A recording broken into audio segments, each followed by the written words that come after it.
السلام علیکم ورحمۃ اللہ وبرکاتہ دوستو، آج کی اس ویڈیو میں ہم قرآن مجید کے 19ویں پارے کا اردو میں مکمل ترجمہ سنیں گے۔ شروع کرتی ہوں میں اللہ کے نام سے جو بڑا مہربان اور نہایت ہی رحم والا ہے۔ اور جو لوگ ہمارے سامنے پیش ہونے سے اندیشہ نہیں کرتے باوجہ اس کے کہ اس کے منکر ہیں، وہ یوں کہتے ہیں کہ ہمارے پاس فرشتے کیوں نہیں آتے، یا ہم اپنے رب کو دیکھ لیں، یا لوگ اپنے دلوں میں اپنے کو بہت بڑا سمجھ رہے ہیں اور یہ لوگ حد انسانیت سے بہت دور نکل گئے ہیں۔ جس روز یہ لوگ فرشتوں کو دیکھیں گے، اس روز قیامت کو مجرموں یعنی کافروں کے لیے کوئی خوشی کی بات نہ ہوگی، اور عذاب کے فرشتوں کو دیکھ کر کہیں گے کہ پناہ ہے، پناہ ہے۔ اور ہم اس روز ان کے یعنی کفار کے ان نیک کاموں کی طرف جو کہ وہ دنیا میں کر چکے تھے متوجہ ہوں گے، سو ان کو ایسا بیکار کر دیں گے جیسے پریشان غبار۔ البتہ اہل جنت اس روز قیام گاہ میں بھی اچھے رہیں گے اور آرام گاہ میں بھی خوب اچھے ہوں گے۔ اور جس روز آسمان ایک بدلی پر سے پھٹ جائے گا اور اس بدلی کے ساتھ فرشتے زمین پر بکثرت اتارے جائیں گے، اور اس روز حقیقی حکومت حضرت رحمان کی ہی ہوگی، اور وہ دن کافروں پر بڑا سخت دن ہوگا۔ آسمان ایک بدلی پر سے پھٹ جائے گا اور اس بدلی کے ساتھ فرشتے زمین پر بکثرت اتارے جائیں گے، اور اس روز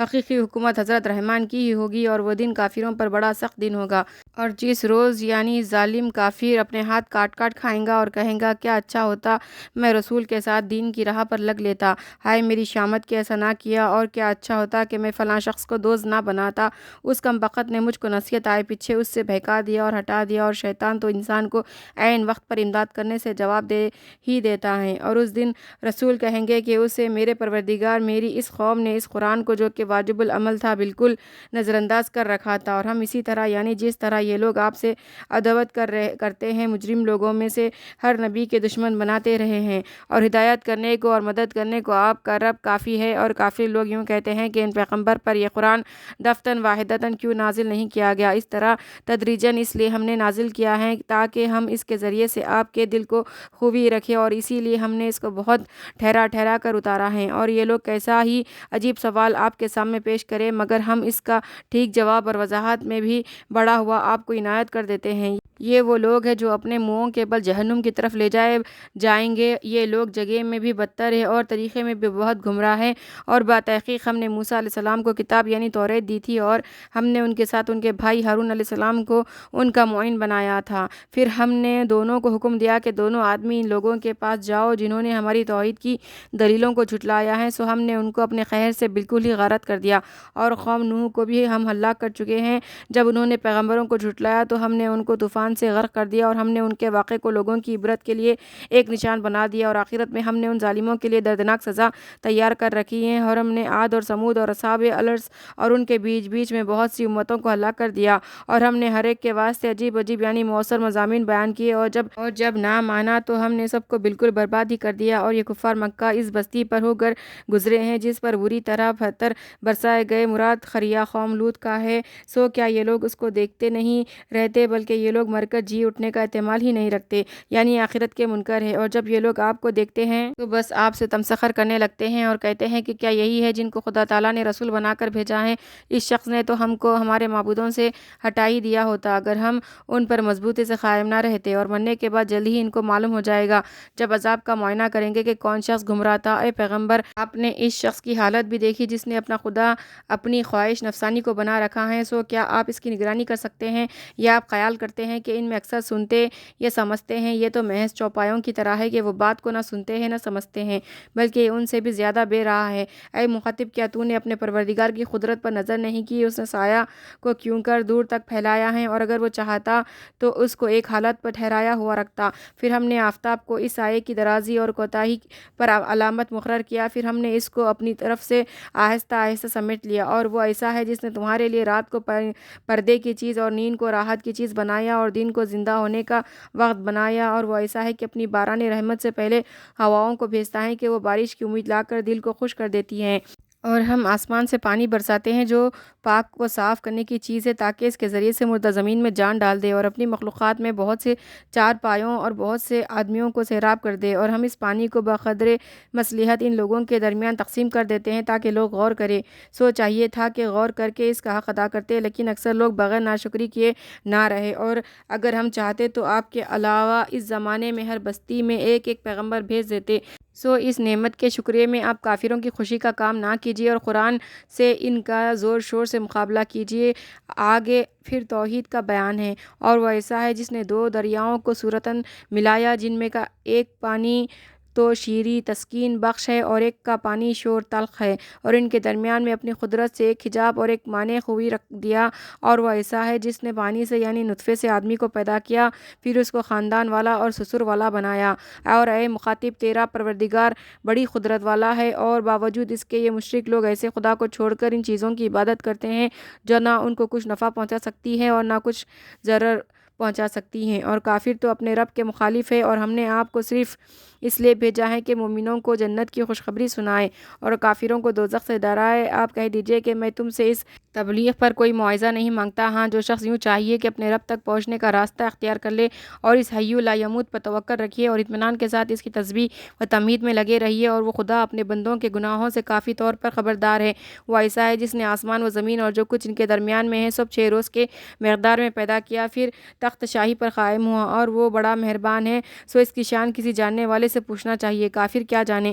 اور جب ان کافروں سے کہا جاتا ہے کہ رحمان کو سجدہ کرو تو باوجہ جہل و عناد کے کہتے ہیں کہ رحمان کیا چیز ہے کہ ہم اس کو سجدہ کرنے لگے، جس کو تو تم سجدہ کرنے کے لیے ہم کو کہو گے، اور اس سے ان کو اور زیادہ نفرت ہوتی ہے۔ وہ ذات بہت عالی شان ہے جس نے آسمان میں بڑے بڑے ستارے بنائے اور اس آسمان میں ایک چراغ یعنی آفتاب اور نورانی چاند بنایا، اور وہ ایسا ہے جس نے رات اور دن کو ایک دوسرے کے پیچھے آنے جانے والے بنائے، اور یہ دلائل اس شخص کے لیے ہے جو سمجھنا چاہے یا شکر کرنا چاہے۔ اور حضرت رحمان کے خاص بندے وہ ہے جو زمین پر عاجزی کے ساتھ چلتے ہیں، اور جب جہلا ان سے جہالت کی بات کرتے ہیں تو وہ رفع شر کی بات کہتے ہیں، اور جو راتوں کو اپنے رب کے آگے سجدہ کر اور قیام یعنی نماز میں لگے رہتے ہیں، اور جو دعائیں مانگتے ہیں کہ اے ہمارے پروردگار ہم سے جہنم کے عذاب کو دور رکھیے، کیونکہ اس کا عذاب پوری تباہی ہے، بے شک وہ جہنم برا ٹھکانہ اور برا مقام ہے۔ یہ تو ان کی حالت و اطاعت بندنیہ میں ہے، اور اطاعت مالیہ میں ان کا یہ طریقہ ہے کہ وہ جب خرچ کرنے لگتے ہیں تو نہ فضول خرچی کرتے ہیں اور نہ تنگی کرتے ہیں، اور ان کا خرچ کرنا اس افراط و تفریط کے درمیان اعتدال پر ہوتا ہے، اور جو کہ اللہ تعالیٰ کے ساتھ کسی اور معبود کی پرستش نہیں کرتے، اور جس شخص کے قتل کرنے کو اللہ تعالیٰ نے حرام فرمایا ہے اس کو قتل نہیں کرتے، ہاں مگر حق پر، اور وہ زنا نہیں کرتے، اور جس شخص ایسا کام کرے گا تو سزا اس کو سابقہ پڑے گا کہ قیامت کے روز اس کا عذاب بڑھتا چلا جائے گا، اور وہ اس عذاب میں ہمیشہ ہمیشہ ذلیل وخوار ہو کر رہے گا۔ مگر جو شرک و معاصی سے توبہ کرے اور ایمان بھی لے آئے اور نیک کام کرتا رہے تو اللہ تعالیٰ ایسے لوگوں کے گزشتہ گناہوں کی جگہ نیکیاں عنایت فرمائے گا، اور اللہ تعالیٰ غفور الرحیم ہے۔ اور جو شخص معصیت سے توبہ کرتا ہے اور نیک کام کرتا ہے تو وہ بھی عذاب سے بچا رہے گا، کیونکہ وہ اللہ تعالیٰ کی طرف خاص طور پر رجوع کر رہا ہے، اور وہ بیہودہ باتوں میں شامل نہیں ہوتے، اور اگر اتفاقاً بیہودہ مشغولوں کے پاس کو ہو گزرے تو سنجیدگی کے ساتھ گزر جاتے ہیں، اور وہ ایسے ہیں کہ جس وقت ان کو اللہ کے احکام کے ذریعے سے نصیحت کی جاتی ہے تو ان احکام پر بہرے اندھے ہو کر نہیں گرتے، اور وہ ایسے ہیں کہ دعا کرتے رہتے ہیں کہ اے ہمارے پروردگار ہم کو ہماری بیویوں اور ہماری اولاد کی طرف سے آنکھوں کی ٹھنڈک یعنی راحت عطا فرما، اور ہم کو متقیوں کا افسر بنا دے۔ ایسے لوگوں کو بہشت میں رہنے کو بلا خانے ملیں گے بوجہ ان کے دین و اطاعت پر صادق قدم رہنے کے، اور ان کو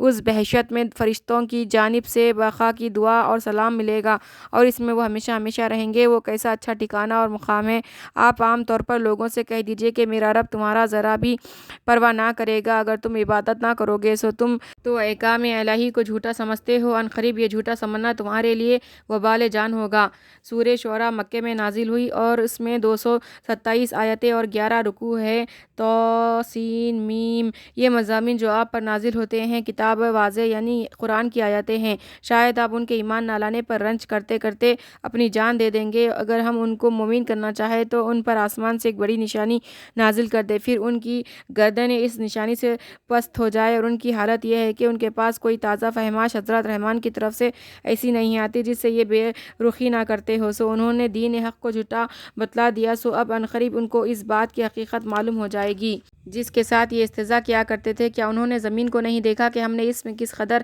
عمدہ عمدہ قسم کی بوٹیاں اگائی ہیں؟ اس میں توحید کی ایک بڑی نشانی ہے، اور ان میں اکثر لوگ ایمان نہیں لاتے، اور بلا شبہ آپ کا رب غالب ہے، رحیم ہے۔ اور ان لوگوں سے کہیے کہ جب آپ کے رب نے موسیٰ کو پکارا اور حکم دیا کہ تم ان ظالم لوگوں کے یعنی قوم فرعون کے پاس جاؤ اور اے موسیٰ دیکھو کیا یہ لوگ ہمارے غضب سے نہیں ڈرتے، انہوں نے عرض کیا کہ اے میرے پروردگار مجھ کو یہ اندیشہ ہے کہ وہ مجھ کو جھٹلانے لگے، اور طبعی طور پر ایسے وقت میں میرا دل تنگ ہونے لگتا ہے اور میری زبان اچھی طرح نہیں چلتی، اس لیے ہارون علیہ السلام کے پاس بھی وہی بھیج دیجیے، اور میرے ذمہ ان لوگوں کا ایک جرم بھی ہے، سو مجھ کو یہ اندیشہ ہے کہ وہ لوگ مجھ کو قبل تبلیغ رسالت قتل کر ڈالے۔ ارشاد ہوا کہ کیا مجال ہے، سو اب تم دونوں ہمارے احکام لے کر جاؤ، ہم نصرت و امداد سے تمہارے ساتھ میں سنتے ہیں۔ سو تم دونوں فرعون کے پاس جاؤ اور اس سے کہو کہ ہم رب العالمین کے فرستادہ ہے اور دعوت الہی توحید کے ساتھ یہ حکم بھی لائے ہیں کہ بنی اسرائیل کو ہمارے ساتھ جانے دے۔ دونوں حضرات گئے اور فرعون سے سب مضامین کہہ دیے۔ فرعون کہنے لگا کہ آہا تم ہو کیا، ہم نے تم کو بچپن میں پرورش نہیں کیا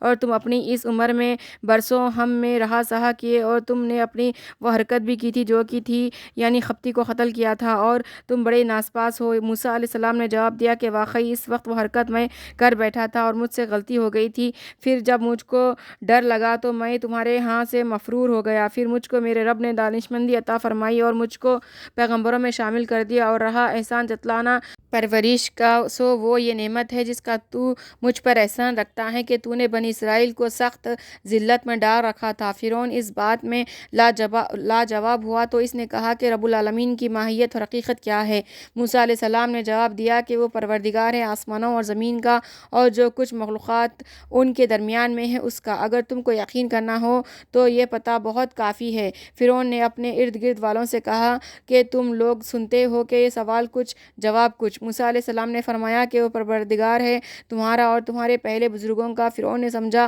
اور کہنے لگا کہ یہ تمہارا رسول جو بزم خود تمہاری طرف رسول ہو کر آیا ہے مجنون معلوم ہوتا ہے۔ موسیٰ علیہ السلام نے فرمایا کہ وہ پروردگار ہے مشرق کا اور مغرب کا اور جو کچھ ان کے درمیان میں ہے اس کا بھی، اگر تم کو عقل ہو تو اسی سے مان لو۔ فرعون آخر جھلا کر کہنے لگا کہ اگر تم میرے سوا کوئی اور معبود تجویز کرو گے تو تم کو جیل خانہ بھیج دوں گا۔ موسیٰ علیہ السلام نے فرمایا کیا اگر میں کوئی شرعی دلیل پیش کروں تب بھی نہ مانے گا؟ فرعون نے کہا اچھا تو وہ دلیل پیش کرو اگر تم سچے ہو۔ موسیٰ علیہ السلام نے اپنی لاٹھی ڈال دی تو وہ دفتن ایک نمایاں اژدہا بن گیا، اور دوسرا معجزہ اپنا ہاتھ گریبان میں ڈالا تو باہر نکالا تو وہ دفتن سب دیکھنے والوں کے روبرو بہت ہی چمکتا ہوا ہو گیا۔ فرعون نے اہل دربار سے جو اس کے پاس بیٹھے تھے کہا کہ اس میں کوئی شک نہیں کہ یہ شخص بڑا ماہر جادوگر ہے، اس کا اصل مطلب یہ ہے کہ اپنے جادو کے زور سے تم کو تمہاری سرزمین سے باہر کر دے، سو تم کیا مشورہ دیتے ہو؟ درباریوں نے کہا کہ آپ ان کو اور ان کے بھائی کو چند دن مہلت دیجیے اور شہروں میں چپراسیوں کو حکم نامہ دے کر بھیج دیجیے کہ وہ سب شہروں سے سب باہر جادوگروں کو اپنے پاس لا کر حاضر کر دے۔ غز و جادوگر ایک معین دن کے خاص وقت پر جمع کیے گئے اور فرعون کی طرف سے لوگوں کو یہ اشتہار دیا گیا کہ کیا تم لوگ جمع ہو گئے، یعنی جمع ہو جاؤ تاکہ اگر جادوگر غالب آ جائے تو ہم انہی کی راہ پر رہیں۔ پھر جب وہ جادوگر فرعون کی پیشی میں آئے تو فرعون سے کہنے لگے کہ اگر ہم موسیٰ علیہ السلام پر غالب آ گئے تو کیا ہم کو کوئی بڑا صلہ اور انعام ملے گا؟ فرعون نے کہا کہ ہاں، اور مزید برآں تم اس صورت میں ہمارے مقرب لوگوں میں داخل ہو جاؤ گے۔ موسیٰ نے ان سے فرمایا کہ تم کو جو کچھ ڈالنا ہو میدان میں ڈالو، سو انہوں نے اپنی رسیاں اور لاٹھیاں ڈالی اور کہنے لگے کہ فرعون کے اقبال کی قسم بے شک ہم ہی غالب آ جائیں گے۔ پھر موسیٰ علیہ السلام نے اپنا عصا ڈالا، سو ڈالنے کے ساتھ ہی اژدہا بن کر ان کے تمام تر بنائے دھندے کو نگلنا شروع کر دیا۔ سو یہ دیکھ کر جادوگر ایسے متاثر ہوئے کہ سب سجدے میں گر پڑے اور پکار کر کہنے لگے کہ ہم ایمان لے آئے رب العالمین پر جو موسیٰ اور ہارون علیہ السلام کا بھی رب ہے۔ فرعون کہنے لگا کہ ہاں تم موسیٰ علیہ السلام پر ایمان لے آئے بدون اس کے کہ میں تم کو اجازت دوں؟ ضرور معلوم ہوتا ہے کہ یہ جادو میں تم سب کا استاد ہے جس نے تم کو جادو سکھایا ہے، سو اب تم کو حقیقت معلوم ہوئی جاتی ہے، اور وہ یہ ہے کہ میں تمہارے ایک طرف کے ہاتھ اور دوسری طرف کے پاؤں کاٹوں گا اور تم سب کو سولی پر ٹانگ دوں گا تاکہ اوروں کو عبرت ہو۔ انہوں نے جواب دیا کہ کچھ حرج نہیں، ہم اپنے مالک کے پاس جا پہنچیں گے اور ہم امید رکھتے ہیں کہ ہمارا پروردگار ہماری خطاؤں کو معاف کر دے، اس وجہ سے کہ ہم اس موقع پر حاضرین میں سے سب سے پہلے ایمان لائے، اور ہم نے موسیٰ علیہ السلام کو حکم بھیجا کہ میرے ان بندوں کو شباشب مصر سے باہر نکال لے جائیے اور فرعون کی جانب سے تم لوگوں کا تعاقب کیا جائے گا۔ فرعون نے تعاقب کی تدبیر کے لیے آس پاس کے شہروں میں چپراسی دوڑا دیے اور یہ کہلا بھیجا کہ یہ لوگ یعنی بنی اسرائیل ہماری نسبت تھوڑی سی جماعت ہے اور انہوں نے ہم کو بہت غصہ دلایا ہے، اور ہم سب ایک مسلح جماعت اور باقاعدہ فوج ہے۔ غز ہم نے ان کو باغوں سے اور چشموں سے اور خزانوں سے اور عمدہ مکانات سے نکال باہر کیا، ہم نے ان کے ساتھ تو یوں کیا اور ان کے بعد بنی اسرائیل کو ان کا مالک مالک بنا دیا۔ غرض سورج نکلنے کے وقت ان کو پیچھے سے جا لیا۔ پھر جب دونوں جماعتیں آپس میں ایسی قریب ہو گئی کہ ایک دوسرے کو دیکھنے لگی تو موسیٰ کے ہمراہی گھبرا کر کہنے لگے کہ اے موسیٰ، بس ہم تو ہاتھ آ گئے۔ موسیٰ علیہ السلام نے فرمایا کہ ہرگز نہیں، کیونکہ میرے ہمراہ میرا پروردگار ہے، وہ مجھ کو دریا سے نکلنے کا ابھی راستہ بتلا دے گا۔ پھر ہم نے موسیٰ علیہ السلام کو حکم دیا کہ اپنا عصا کو دریا پر مارو، چنانچہ انہوں نے اس پر عصا مارا جس سے وہ دریا پھٹ گیا اور ہر حصہ اتنا بڑا تھا کہ جیسا بڑا پہاڑ، اور ہم نے دوسرے فریق کو بھی اس موقع کے قریب پہنچا دیا، اور انجام قصہ یہ ہوا کہ ہم نے موسیٰ کو اور ان کے ساتھ والوں کو سب کو بچا لیا، پھر دوسروں کو غرق کر دیا۔ اور اس واقعے میں بھی بڑی عبرت ہے، اور باوجود اس کے کہ ان کفار میں اکثر لوگ ایمان نہیں لاتے، اور آپ کا رب بڑا زبردست ہے اور بڑا مہربان ہے۔ اور آپ ان لوگوں کے سامنے ابراہیم علیہ السلام کا قصہ بیان کیجئے جبکہ انہوں نے اپنے باپ سے اور اپنی قوم سے فرمایا کہ تم کس چیز کی عبادت کرتے ہو؟ انہوں نے کہا کہ ہم بتوں کی عبادت کیا کرتے ہیں اور ہم انہی کی عبادت پر جمے بیٹھے رہتے ہیں۔ ابراہیم علیہ السلام نے فرمایا کہ کیا یہ تمہاری سنتے ہیں جب تم ان کو پکارا کرتے ہو، یا یہ تم کو کچھ نفع پہنچاتے ہیں یا یہ تم کو کچھ ضرر پہنچا سکتے ہیں؟ ان لوگوں نے کہا کہ ان کی عبادت کرنے کی یہ وجہ تو نہیں، بلکہ ہم نے اپنے بڑوں کو اسی طرح کرتے دیکھا ہے۔ ابراہیم علیہ السلام نے فرمایا کہ بھلا تم نے ان کو غور سے دیکھا بھی جن کی تم عبادت کیا کرتے ہو، تم بھی اور تمہارے پرانے بڑے بھی، کہ معبودین میرے یعنی تمہارے لیے باعث ضرر ہے، مگر ہاں رب العالمین کی عبادت سرتاسر نافع ہے، جس نے مجھ کو اور اسی طرح سب کو پیدا کیا، پھر وہی مجھ کو میری مصلحتوں کی طرف رہنمائی کرتا ہے، اور جو کہ مجھ کو کھلاتا پلاتا ہے، اور جب میں بیمار ہو جاتا ہوں تو وہی مجھ کو شفا دیتا ہے، اور جو مجھ کو وہ وقت پر موت دے گا، پھر قیامت کے روز مجھ کو زندہ کرے گا، اور جس نے مجھ کو یہ امید ہے کہ میری غلط کاری قیامت کے روز معاف کر دے گا۔ اے میرے پروردگار، مجھ کو حکمت عطا فرما اور مراتب قرب میں مجھ کو اعلیٰ درجے کے نیک لوگوں کے ساتھ شامل فرما، اور میرا ذکر آئندہ آنے والوں میں جاری رکھ، اور مجھ کو جنت النعیم کے مستحقین میں سے کر، اور میرے باپ کو توفیق ایمان کی دے کر اس کی مغفرت فرما کہ وہ گمراہ لوگوں میں ہیں، اور جس روز سب زندہ ہو کر اٹھیں گے اس روز مجھ کو رسوا نہ کرنا، اس دن میں کہ نجات کے لیے نہ مال کام آئے گا اور نہ اولاد، مگر ہاں اس کی نجات ہوگی جو اللہ کے پاس کفر و شرک سے پاک دل لے کر آئے گا، اور اس روز خدا ترسوں یعنی ایمان والوں کے لیے جنت نزدیک کر دی جائے گی، اور گمراہوں یعنی کافروں کے لیے دوزخ سامنے ظاہر کی جائے گی، اور اس روز ان سے کہا جائے گا کہ وہ معبود کہاں گئے جن کی تم خدا کے سوا عبادت کیا کرتے تھے؟ کیا اس وقت وہ تمہارا ساتھ دے سکتے ہیں یا اپنا ہی بچاؤ کر سکتے ہیں؟ پھر یہ کہہ کر وہ معبودین اور گمراہ لوگ اور ابلیس کا لشکر سب کے سب دوزخ میں اوندے منہ ڈال دیے جائیں گے۔ وہ کفار دوزخ میں گفتگو کرتے ہوئے ان معبودین سے کہیں گے کہ خدا بے شک ہم سرئی گمراہی میں تھے جبکہ تم کو عبادت میں رب العالمین کے برابر کرتے تھے، اور ہم کو تو بس ان بڑے مجرموں نے جو کہ بانی ضلالت تھے گمراہ کیا، سو اب نہ کوئی ہمارا سفارشی ہے کہ چھڑا لے، اور نہ کوئی مخلص، نہ دوست ہے کہ خالی دل سوزی ہی کرے، سو کیا اچھا ہوتا کہ ہم کو دنیا میں پھر واپس جانا ملتا کہ ہم مسلمان ہو جاتے۔ بے شک اس واقعے میں بھی طالبان حق کے لیے ایک بڑی عبرت ہے، اور باوجود اس کے ان مشرکین میں اکثر لوگ ایمان نہیں لاتے۔ بے شک آپ کا رب بڑا زبردست رحمت والا ہے۔ قوم نوح نے پیغمبروں کو جھٹلایا جبکہ ان سے ان کے برادری کے بھائی نوح علیہ السلام نے فرمایا کیا تم خدا سے نہیں ڈرتے؟ میں تمہارا امانت دار پیغمبر ہوں، سو اس کا مقتضا یہ ہے کہ تم لوگ اللہ سے ڈرو اور میرا کہنا مانو، اور نیز میں تم سے کوئی دینوی صلہ نہیں مانگتا، میرا صلہ تو بس رب العالمین کے ذمے ہے، سو میری اس بے غرضی کا مقتضا ابھی یہ ہے کہ تم اللہ سے ڈرو اور میرا کہنا مانو۔ وہ لوگ کہنے لگے کہ کیا ہم تم کو مانیں گے حالانکہ رذیل لوگ تمہارے ساتھ ہو گئے ہیں؟ نوح علیہ السلام نے فرمایا کہ ان کے پیشے اور کام سے مجھ کو کیا بحث، ان سے حساب کتاب لینا بس خدا کا کام ہے، کیا خوب ہو کہ تم اس کو سمجھو، اور میں ایمانداروں کو دور کرنے والا نہیں ہوں، میں تو صاف طور پر ایک ڈرانے والا ہوں۔ وہ لوگ کہنے لگے کہ اگر تم اس کہنے سننے سے اے نوح باز نہ آؤ گے تو ضرور سنگسار کر دیے جاؤ گے۔ نوح علیہ السلام نے دعا کی کہ اے میرے پروردگار، میری قوم مجھ کو برابر جھٹلا رہی ہیں، سو آپ میرے اور ان کے درمیان میں ایک عملی فیصلہ کر دیجیے، اور مجھ کو اور جو ایماندار میرے ساتھ ہیں ان کو اس ہلاکت سے نجات دیجیے۔ تو ہم نے ان کی دعا قبول کی اور ان کو اور جو ان کے ساتھ بھی بھری کشتی میں سوار تھے ان کو نجات دی، پھر اس کے بعد ہم نے باقی لوگوں کو غرق کر دیا۔ اس واقعے میں بھی بڑی عبرت ہے، اور باوجود اس کے ان کفار مکے میں اکثر لوگ ایمان نہیں لاتے، اور بے شک آپ کا رب زبردست اور مہربان ہے۔ قوم عاد نے پیغمبروں کو جھٹلایا جبکہ ان سے ان کی برادری کے بھائی ہود علیہ السلام نے کہا کہ کیا تم خدا سے ڈرتے نہیں ہو؟ میں تمہارا امانت دار پیغمبر ہوں، سو تم اللہ سے ڈرو اور میری اطاعت کرو، اور میں تم سے اس اس تبلیغ پر کوئی صلہ نہ مانگتا ہوں، بس میرا صلہ تو رب العالمین کے ذمے ہے۔ کیا تم ہر اونچے مقام پر ایک یادگار کے طور پر عمارت بناتے ہو جبکہ محض فضول بلا ضرورت بناتے ہو، اور بڑے بڑے محل بناتے ہو جیسے دنیا میں تم کو ہمیشہ رہنا ہے، اور جب کسی پر داروگیر کرنے لگتے ہو تو بالکل جابر اور ظالم بن کر داروگیر کرتے ہو؟ سو تم کو چاہیے کہ اللہ سے ڈرو، اور چونکہ میں رسول ہوں اس لیے میری اطاعت کرو، اور اس اللہ سے ڈرو جس نے تمہاری ان چیزوں سے امداد کی جن کو تم جانتے ہو، یعنی مویشی اور بیٹوں اور باغوں اور چشموں سے تمہاری امداد کی۔ مجھ کو تمہارے حق میں اگر ان حرکات سے باز نہ آئے ایک بڑے سخت دن کے عذاب کا اندیشہ ہے۔ وہ لوگ بولے کہ ہمارے نزدیک تو دونوں باتیں برابر ہے، خواہ تم نصیحت کرو اور خواہ نہ کرو، یہ تو بس اگلے لوگوں کی ایک معمولی عادت ہے، اور تم جو ہم کو عذاب سے ڈراتے ہو ہم کو ہرگز عذاب نہ ہوگا۔ غرض ان لوگوں نے ہود علیہ السلام کو جھٹلایا تو ہم نے ان کو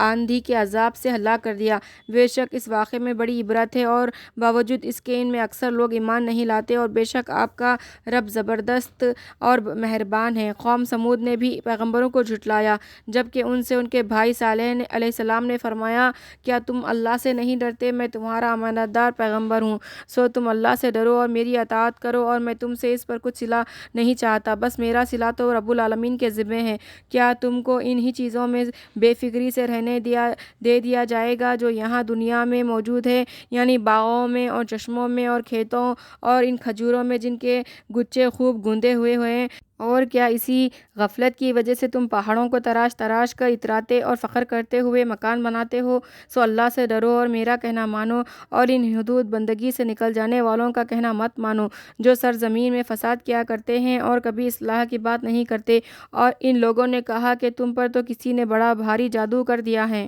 تم بس ہماری طرح کے ایک معمولی آدمی ہو، اور آدمی نبی نہیں ہوتا، سو کوئی معجزہ پیش کرو اگر تم سچے ہو۔ صالح علیہ السلام نے فرمایا کہ یہ ایک اونٹنی ہے پانی پینے کے لیے، ایک باری اس کی ہے اور ایک مقرر دن میں ایک باری تمہاری یعنی تمہارے مویشی کی، اور اس کو برائی اور تکلیف دی کے ساتھ ہاتھ بھی مت لگانا، کبھی تم کو ایک بھاری دن کا عذاب آ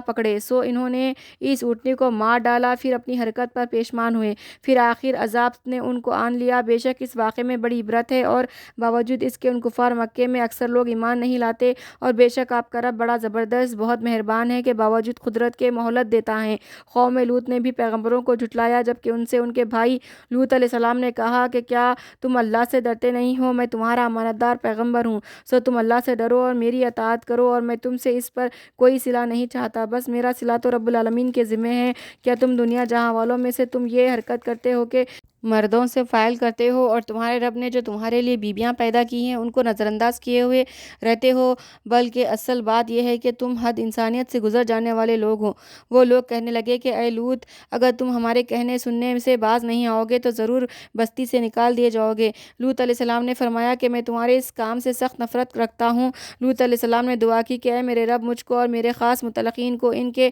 اس کام کے وبال سے نجات دے۔ سو ہم نے ان کو اور ان کے متعلقین کو سب کو نجات دی، بجز ایک بڑھیا کے، وہ عذاب کے اندر رہ جانے والیوں میں رہ گئی۔ پھر ہم نے اور سب کو ہلاک کر دیا، اور ہم نے ان پر ایک خاص قسم کا یعنی پتھروں کا مے برسایا۔ سو کیا برا مے تھا جو ان لوگوں پر برسا جن کو عذاب الہی سے ڈرایا گیا تھا۔ بے شک اس واقعے میں بھی عبرت ہے، اور باوجود اس کے ان کفار مکے میں اکثر لوگ ایمان نہیں لاتے، اور بے شک آپ کا رب بڑی قدرت والا بڑی رحمت والا ہے۔ اصحاب ایکا نے بھی، جن کا ذکر سورہ حجر کے آخر میں گزر چکا ہے، پیغمبروں کو جھٹلایا جبکہ ان سے شعیب علیہ السلام نے فرمایا کہ کیا تم اللہ سے ڈرتے نہیں ہو؟ میں تمہارا امانت دار پیغمبر ہوں، سو تم اللہ سے ڈرو اور میرا کہنا مانو، اور میں تم سے اس پر کوئی صلہ نہیں چاہتا، بس میرا صلہ تو رب العالمین کے ذمے ہے۔ تم لوگ پورا ناپا کرو اور صاحب حق کا نقصان مت کیا کرو، اور اسی طرح تولنے کی چیزوں میں سیدھی ترازو سے تولا کرو، اور لوگوں کا ان کی چیزوں میں نقصان مت کیا کرو، اور سرزمین میں فساد مت مچایا کرو، اور اس خدائے قادر سے ڈرو جس نے تم کو اور تمام اگلی مخلوقات کو پیدا کیا۔ وہ لوگ کہنے لگے کہ بس تم پر تو کسی نے بڑا بھاری جادو کر دیا ہے، اور تم محض ہماری طرح کے ایک معمولی آدمی ہو، اور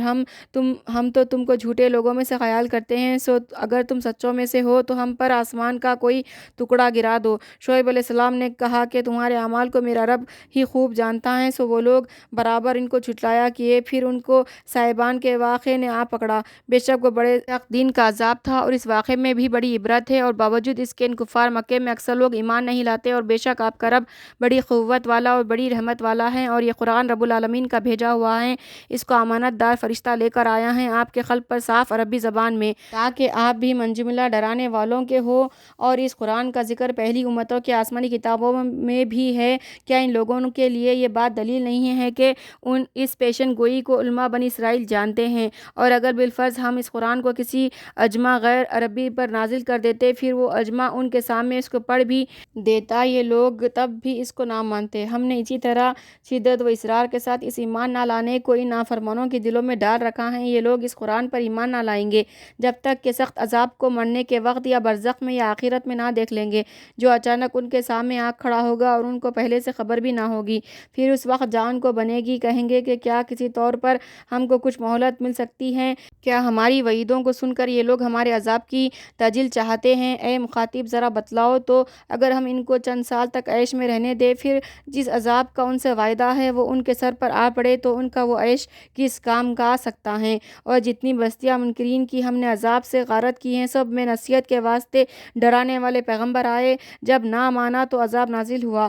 اور ہم صورتاً بھی ظالم نہیں ہیں، اور اس قرآن کو شیاطین لے کر نہیں آئے، اور یہ ان کی حالت کے مناسب ہی نہیں، اور وہ اس پر قادر بھی نہیں، کیونکہ وہ شیاطین وہی آسمانی سننے سے روک دیے گئے ہیں۔ سو اے پیغمبر، تم خدا کے ساتھ کسی اور معبود کی عبادت مت کرنا، کبھی تم کو سزا ہونے لگے۔ اور اس مضمون سے آپ سب سے پہلے اپنے نزدیک کے کنبے کو ڈرائیے، اور ان لوگوں کے ساتھ تو مشفقانہ فروتنی سے پیش آئیے جو مسلمانوں میں داخل ہو کر آپ کی راہ پر چلے۔ اور اگر یہ لوگ جن کو آپ نے ڈرایا ہے آپ کا کہنا نہ مانے تو آپ کہہ دیجئے کہ میں تمہارے افعال سے بیزار ہوں، اور آپ خدائے قادر رحیم پر توکل رکھیے، جو آپ کو جس وقت کہ آپ نماز کے لیے کھڑے ہوتے ہیں اور نیز نماز شروع کرنے کے بعد نمازیوں کے ساتھ آپ کی نشست و برغاست کو دیکھتا ہے، وہ خوب سننے والا ہے، خوب جاننے والا ہے۔ اے پیغمبر، لوگوں سے کہہ دیجئے کہ کیا میں تم کو بتلاؤں کس پر شیاطین اترا کرتے ہیں؟ سنو، ایسے شخصوں پر اترا کرتے ہیں جو پہلے سے بد کردار ہو، اور جو شیاطین کی خبریں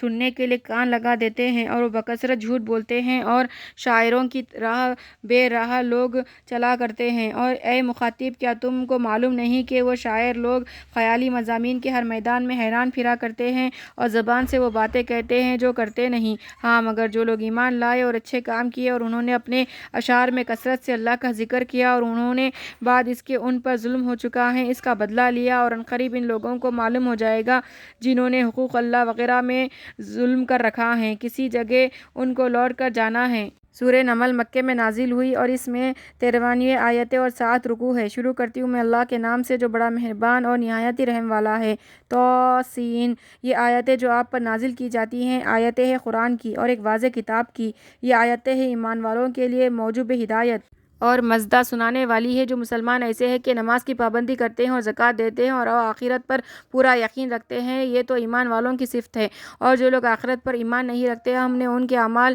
بد ان کی نظر میں مرغوب کر رکھے ہیں، سو وہ اپنے اس جہل مرکب میں حق سے دور بھٹکتے پھرتے ہیں۔ یہ وہ لوگ ہیں جن کے لیے مرنے کے وقت بھی سخت عذاب ہونے والا ہے، اور وہ لوگ آخرت میں بھی سخت خسارے میں ہیں کہ کبھی نجات نہ ہوگی۔ اور آپ کو بالیقین ایک بڑی حکمت والے علم والے کی جانب سے قرآن دیا جا رہا ہے، لہٰذا آپ ان کے انکار سے غمگین نہ ہو جائیے۔ اس وقت کا قصہ یاد کیجئے جبکہ موسیٰ علیہ السلام نے اپنے گھر والوں سے کہا کہ میں نے آگ دیکھی ہے، میں ابھی جا کر وہاں سے یا تو راستے کی کوئی خبر لاتا ہوں یا تمہارے پاس وہاں سے آگ کا شعلہ کسی لکڑی وغیرہ میں لگا ہوا لاتا ہوں تاکہ تم سینکو۔ سو جب اس آگ کے پاس پہنچے تو ان کو منجانب اللہ آواز دی گئی کہ جو اس آگ کے اندر ہے یعنی فرشتے ان پر بھی برکت ہو، اور جو اس کے پاس ہے یعنی موسیٰ علیہ السلام اس پر بھی برکت ہو، اور رب العالمین پاک ہے۔ اے موسیٰ، بات یہ ہے کہ میں جو بے کیف کلام کر رہا ہوں اللہ ہوں زبردست حکمت والا۔ اور اے موسیٰ، تم پر اپنا عصا زمین پر ڈال دو۔ سو جب انہوں نے اس کو اس طرح حرکت کرتے دیکھا جیسے سانپ ہو تو پیٹ پھیر کر بھاگے اور پیچھے مڑ کر بھی نہ دیکھا۔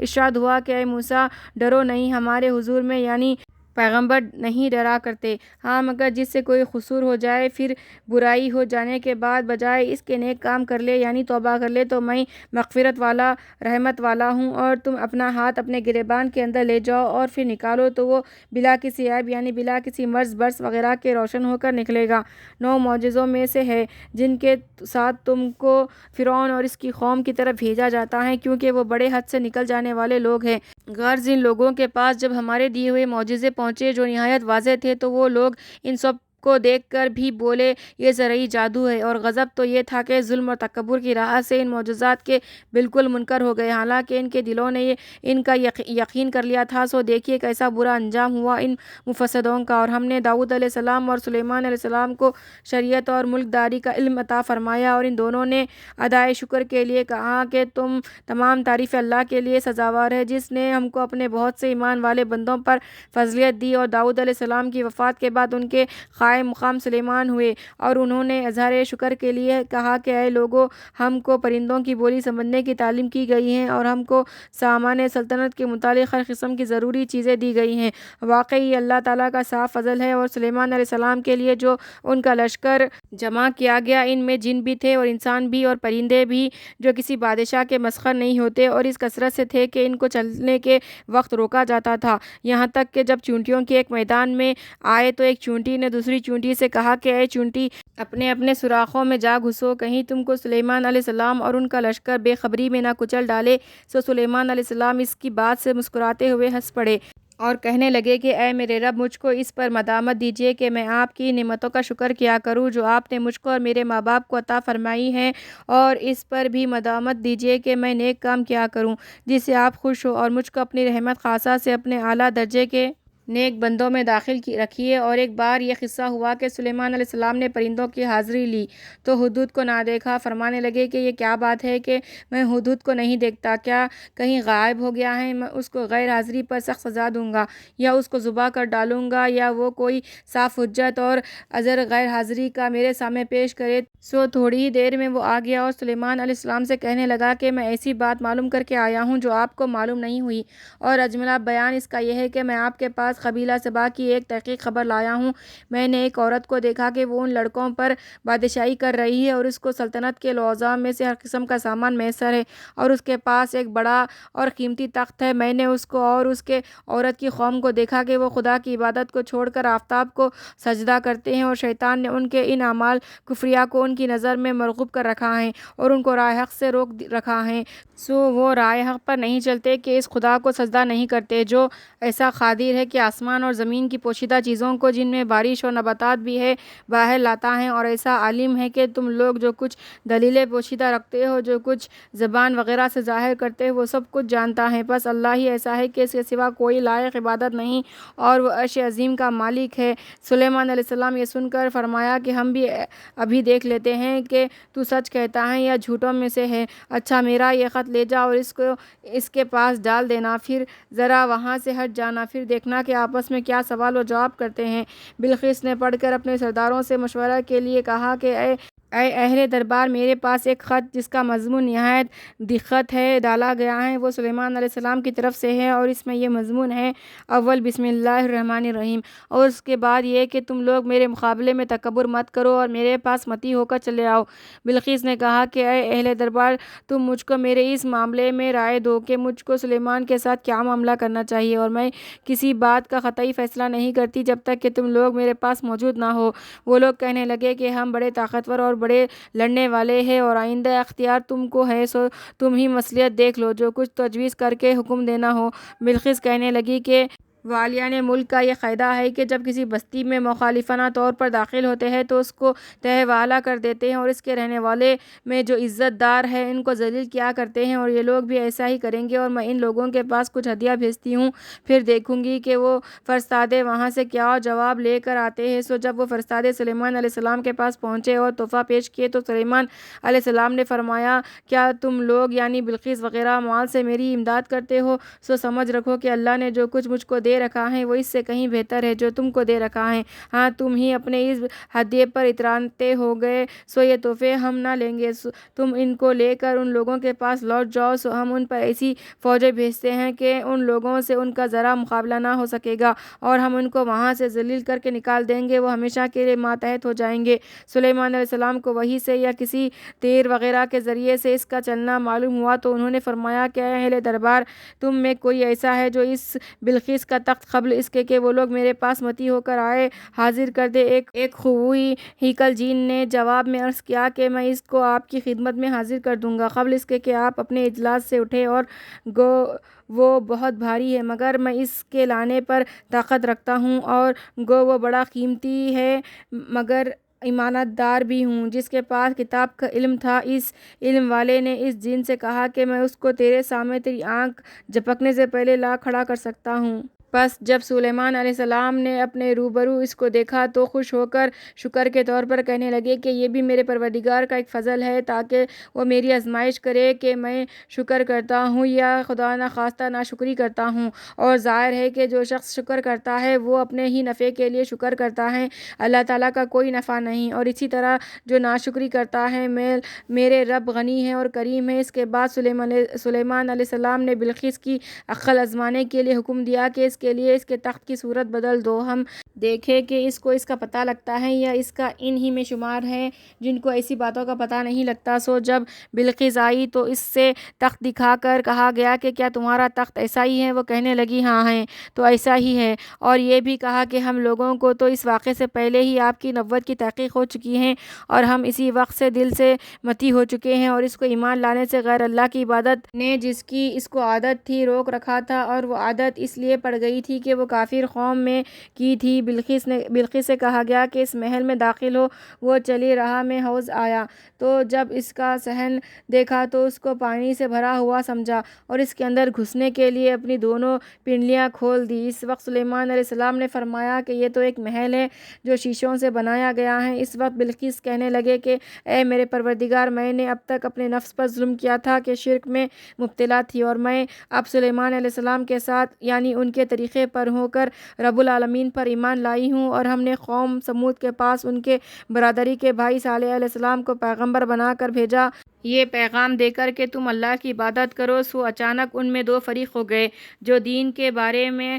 باہم جھگڑنے لگے۔ صالح نے فرمایا کہ اے بھائیو، تم نیک کام یعنی توبہ و ایمان سے پہلے عذاب کو کیوں جلدی مانگتے ہو؟ تم اللہ کے سامنے کفر سے معافی کیوں نہیں چاہتے جس سے توقع ہو کہ تم پر رحم کیا جائے یعنی عذاب سے محفوظ رہو؟ وہ لوگ کہنے لگے کہ ہم تو تم کو اور تمہارے ساتھ والوں کو منحوس سمجھتے ہیں۔ صالح نے جواب میں فرمایا کہ تمہاری اس نحوست کا سبب اللہ کے علم میں ہے، بلکہ تم وہ لوگ ہو کہ کفر کی بدولت عذاب میں مبتلا ہو گئے، اور کفر کے سرغنہ اس بستی میں تو شخص تھے جو سرزمین میں یعنی بستی سے باہر تک بھی فساد کیا کرتے تھے اور ذرا اصلاح نہ کرتے تھے۔ انہوں نے کہا کہ آپس میں سب اس پر اللہ کی قسم کھاؤ کہ ہم شب کے وقت صالح اور ان کے متعلقین یعنی ایمان والوں کو جا ماریں گے، پھر بروقت تحقیق ہم ان کے وارث سے کہہ دیں گے کہ ہم ان کے متعلقین اور خود ان کے مارے جانے میں موجود بھی نہ تھے، اور ہم بالکل سچے ہیں۔ اور یہ مشورہ کر کے انہوں نے ایک خفیہ تدبیر کی، اور ایک خفیہ تدبیر ہم نے کی، اور اس تدبیر کی ان کو خبر بھی نہ ہوئی۔